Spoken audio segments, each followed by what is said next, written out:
My husband told me, I divorce you, at the meeting, and my mother-in-law had me thrown out. Introduction, Chapter 1, The Calm Before the Storm. In the bustling city of New York, where dreams are built and shattered every day, Amelia thought she had found her fairy tale ending. She lived in a modest but cozy apartment with her husband Richard in Brooklyn. Their marriage, which had begun with promises of love and partnership, seemed like a dream come true. They met during their college years, and their relationship blossomed quickly. Richard was charming, ambitious, and seemed genuinely in love with her. Amelia worked as a graphic designer, enjoying the creative freedom her job provided. Richard, on the other hand, was climbing the corporate ladder in a prestigious law firm. Their lives were busy, but they always found time for each other, at least in the beginning. However, as Richard's career advanced, his priorities began to shift. Long hours at the office turned into late nights, and eventually into weekends away on business trips. Amelia tried to be supportive, believing in the importance of his work. She took pride in managing the household, ensuring that their home was a sanctuary for him to return to. But as months turned into years, the distance between them grew, not just physically, but emotionally. Their relationship was further strained by Richard's mother, Margaret. A stern and traditional woman, Margaret had never fully accepted Amelia. She had hoped her son would marry someone more in line with her ideals, someone from their social circle, someone who would uphold the family's image. Margaret's disapproval was subtle yet constant, manifesting in passive-aggressive comments and icy stares. Despite these challenges, Amelia held on to the hope that things would improve. She believed that their love could withstand the trials they faced. But little did she know, the storm was already brewing, and her life was about to be turned upside down. The Meeting, Chapter 2. A day like any other. It was a bright Tuesday morning when Amelia received the call from Richard, asking her to meet him at his office later that afternoon. His tone was unusually formal, but she brushed it off, assuming it was just another work-related matter he wanted to discuss. She dressed carefully, choosing a professional yet casual outfit, and made her way to the office building where Richard worked. As she entered the lobby, she noticed the hustle and bustle of the corporate world. People in suits hurried past, talking on their phones or reviewing documents. Amelia felt a pang of anxiety, a sense of foreboding she couldn't quite place. She was directed to a conference room on the 20th floor, and as she walked down the long corridor, her heart began to race. When she entered the room, she was surprised to see not only Richard, but also his mother, Margaret, and a few other individuals she didn't recognize. Richard stood up and gestured for her to sit down. The atmosphere was tense, and Amelia's anxiety turned into dread. Chapter 3. The Announcement. Richard cleared his throat, his eyes avoiding Amelia's. "Amelia," he began, "I've been thinking about this for a long time, and I've come to a decision. I want a divorce." The words hit Amelia like a punch to the gut. She felt the room spin around her as she struggled to process what he had just said. "What? Why?" she managed to choke out. Richard sighed, looking pained. "We've grown apart. My career is demanding, and I can't give you the attention you deserve. It's not fair to either of us." Before Amelia could respond, Margaret chimed in, her voice cold and authoritative. "This is the best decision for everyone. Richard needs to focus on his career, and you can find someone more suited to your lifestyle." Tears welled up in Amelia's eyes as she looked at the faces around the table. She realized that this was not a discussion, but a decision that had already been made. She felt betrayed, abandoned by the man she loved, and the family she had tried so hard to be a part of. Aftermath. Chapter 4. Thrown Out. The meeting ended abruptly, with Richard handing her a set of papers to sign. Amelia was too shocked to read them, her mind numb from the sudden turn of events. Margaret stood up and motioned for Amelia to leave. "You should go now," she said curtly. "There's nothing more to discuss." Amelia stumbled out of the office, her heart heavy with grief and disbelief. She took a taxi back to their apartment, her hands shaking as she fumbled for her keys. When she entered, she found that Margaret had already sent movers to pack up her belongings. Her life was being dismantled before her eyes, piece by piece.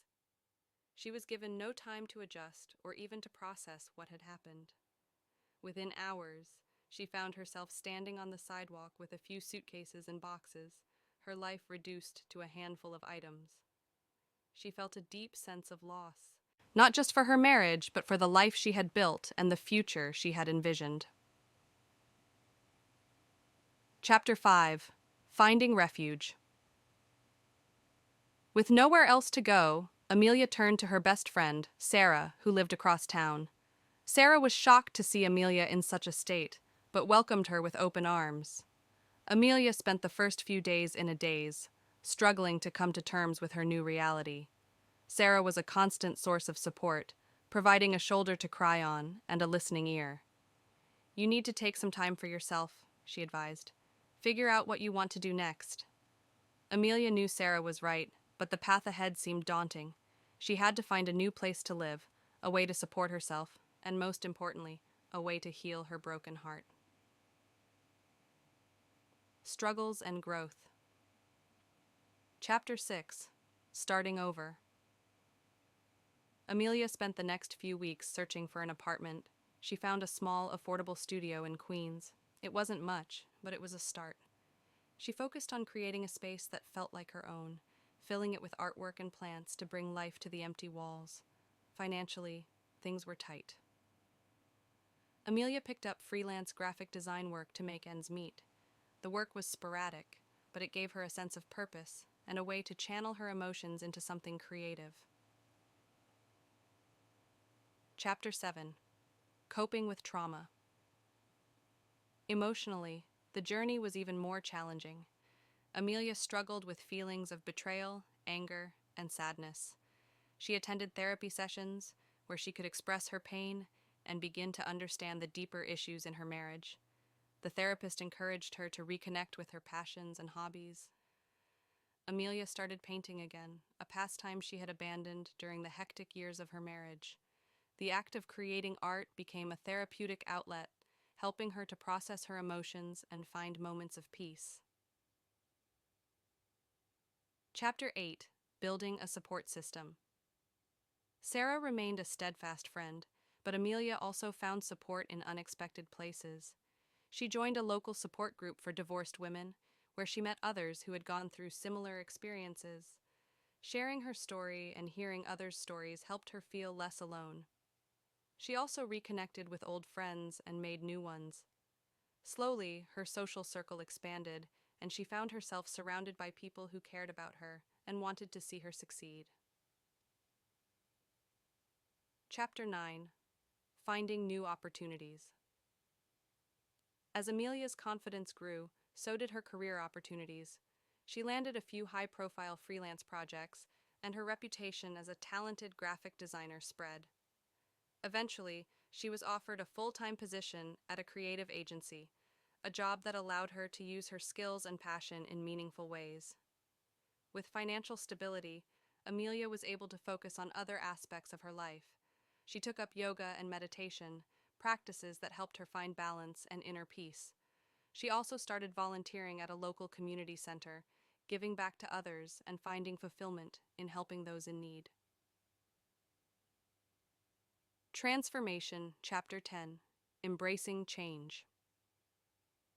Months turned into a year, and Amelia found herself in a much better place. She had transformed her life, rebuilding it from the ground up. She had discovered strength and resilience she didn't know she possessed. One day, she received an unexpected call from Richard. He wanted to meet and talk. Amelia agreed, feeling a mixture of curiosity and apprehension. Chapter 11: Confronting the Past. They met at a quiet cafe. Richard looked different, older, and wearier. He apologized for the way things had ended, admitting that he had been wrong to handle the divorce the way he did. Amelia listened but found that she no longer felt the same anger and pain. She had moved on, and while she appreciated his apology, she realized that she didn't need it to find closure. She had already found it within herself. Chapter 12. New Beginnings. As Amelia walked away from the cafe, she felt a sense of liberation. The chapter with Richard was finally closed, and she was ready to embrace the future. She continued to thrive in her career, her friendships, and her personal growth. In time, she met someone new, someone who appreciated her for who she was and supported her dreams. It wasn't a fairy tale, but it was real and fulfilling. Amelia had learned that true happiness comes from within, and that she was capable of creating her own happy ending. Conclusion, Chapter 13. The journey continues. Amelia's journey was far from over. She continued to face challenges and setbacks, but she approached them with a newfound strength and resilience. She had learned to trust herself and to embrace change, knowing that each new beginning was an opportunity for growth. Her story was a testament to the power of resilience and the importance of self-love. She had been through the storm and emerged stronger, ready to face whatever life had in store for her next.